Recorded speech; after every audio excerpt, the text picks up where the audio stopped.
Из 50 инвестиционных проектов, включенных в план диверсификации экономики Коми, уже реализовано 14. Привлечено почти 19 миллиардов инвестиций. Таковы итоги реализации плана диверсификации экономики Коми за последние 2 года. Об этом рассказали в ходе выездного заседания правительства региона в Усть-Куломском районе. Напомним, к 2026 году в республике планируется создать почти 6 тысяч рабочих мест. При этом привлечь почти 150 миллиардов рублей внебюджетных инвестиций в отрасли, не связанные с добычей угля. Помимо подведения итогов, члены Комбина познакомились с работой усть-куломских предприятий, которые уже начали реализовывать свои инвестпроекты. О том, какие преобразования ждут на Верхней Выче, где расскажет Павел Королев.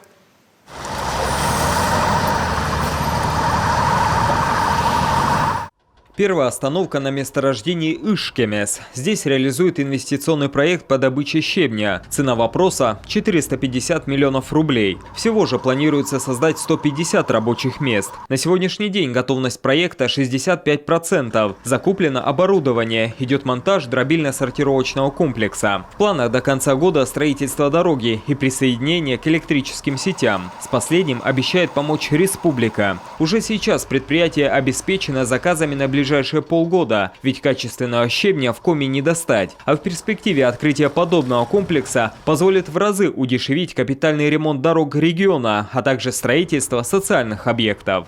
В настоящее время качественное щебня производится за пределов республики. Это Карелия и Урал. А это длинное плечо тут составляет 40 километров. То есть весь район и ближайшие мы можем спокойно обеспечить. Зона нашего карьера входит 500 километров.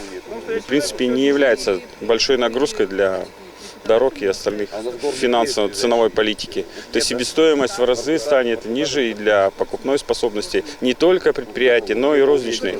То есть розница тоже нуждается. Мы изучали этот вопрос, потому что людям для малого строительства необходим щебень. Они его где-то ищут, собирают, извините меня, с обочин. А сейчас у нас будет в Сыктывкаре склад. Каждый может купить хоть от килограмма до 2.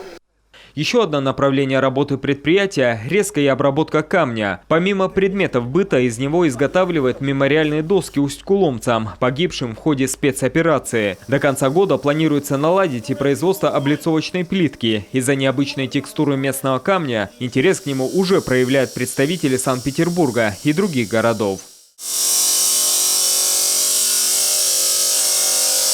А доску и другие строительные материалы этого предприятия везут в Москву, Киров и Грозный. Трудятся здесь 30 человек, причем все местные. Недавнее техническое перевооружение позволит создать дополнительные рабочие места. Приобретены новые станки, построен дополнительный сушильный цех. Готовы расширяться. Одна проблема – древесины не хватает. И это в одном из самых лесных районов Коми. Цена на аукционах на делянке кусается, а крупные лесозаготовители ломят цены на пиловочник. Первый вице-премьер Эльмира Ахмеева поручила проработать вопрос о выделении лесных участков для нужд предприятия. А на этом предприятии с древесиной, точнее с ее отходами, проблем нет. Из горбыля с местных пилорам здесь научились производить арболит – один из самых экономичных и экологичных стройматериалов. Блоки из смеси цемента и древесной щепы надолго сохраняют тепло в помещении и намного легче кирпича. Дом из этих блоков не горит, не заражается грибком и не гниет. Проект реализовали в прошлом году, но уже думают о расширении, ведь арболит пользуется спросом. Запись на него уже растянулась до июня. Цена не кусается, а по прочности он не уступает, а иногда и превосходит другие материалы. Вот так вот. Качество.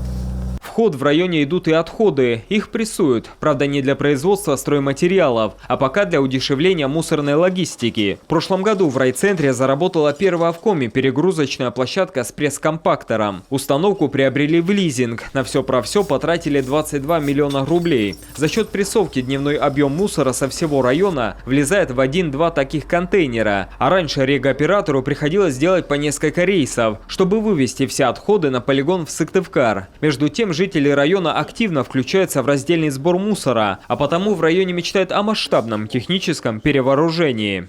Вот такой, который мусор вот привозим, вот это бумага, вот люди такими.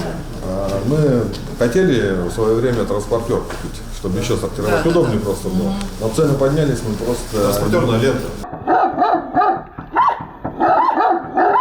На особом контроле в районе проблема с бездомными животными. В прошлом году в районе отловили 89 собак, но держать их негде. Правда, уже совсем скоро в райцентре должен заработать приют для собак. По линии правительства и от крупного лесопромышленного предприятия получено 4,5 миллиона рублей. На эти деньги выкупили бывшее здание маслозавода, установили клетки, обустроили помещения. Приют сможет принимать одномоментно 25 лохматых постояльцев. После стерилизации и карантина их придется вернуть на улицу. Если до конца жизни их по закону содержать, то нужно таких зданий выкупить 10-15. Вот как вот с этим быть, я не очень понимаю. Люди их не берут особо, наоборот, больше избавляются, потом подбирают хозяйских собак. Ну, сейчас мы сделали запрос тоже вам на уровне федерации. Да, ожидаем тоже поддержку, какое-то решение, потому что полномочия все действительно спустили на муниципалитеты без финансирования. То, что мы выделяем, там, по-моему, не выделили. Сейчас вот эту субсидию по линии Минсельхоза даем, понимаем, что не хватает питания, содержания, да, уход, там, лекарственные препараты. Вот, поэтому сделали запрос и вот ожидаем все-таки от федерации какую-то поддержку, софинансирование. Первые итоги реализации плана диверсификации экономики региона подводят прямо в администрации района. Если говорить об Усть-Куломе, то в рамках плана в муниципалитете уже создано 25 новых и сохранено свыше 100 существующих рабочих мест. По республике эти цифры, конечно, еще выше.